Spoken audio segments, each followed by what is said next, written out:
血液型占い聞いたことがありますか？血液型で何かが決まるなんて信じられますか？私は昔、血液型占いの話題が出るとテンションが下がってました。どうしてか、後でお話ししたいと思います。こんにちは、萌です。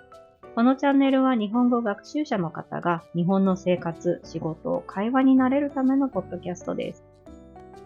日本ではほとんどの人が血液型占いを知っています。それぞれの血液型の性格のイメージがあります。例えば、A 型は几帳面や神経質。B 型は個性的やわがまま。O 型はおおらかや大雑把。AB 型は変わり者や二面性がある。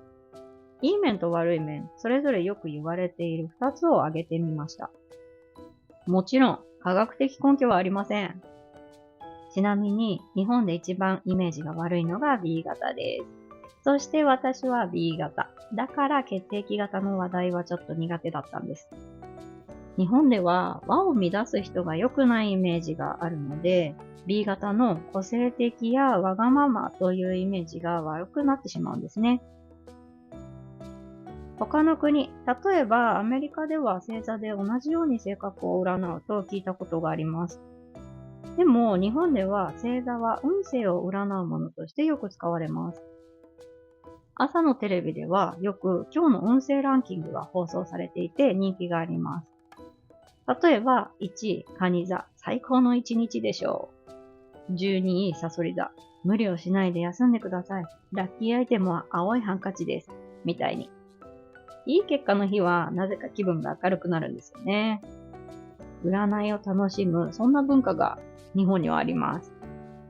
日本の人が知っている占いの種類も本当にたくさんあります。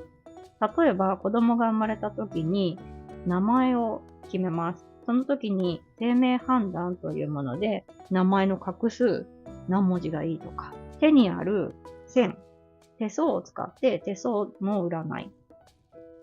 あとは世界的にも有名なタロット占い。このような占いはネットでも楽しむことができます。そして占いに興味がない人でもほとんどやるのがお正月のおみくじです。初詣のついでにその年の運勢を占います。私は B 型なのでこの占いの話があまり好きじゃなかったんですが、ある時友達にこう言われたんです。こういう占いの話題は当たるかどうかじゃなくて楽しむためにあるんだよ。その時、血液型に限らず占いの話題の一つとして楽しむことができたんです。皆さんは占い信じますか？ぜひコメントで教えてくださいね。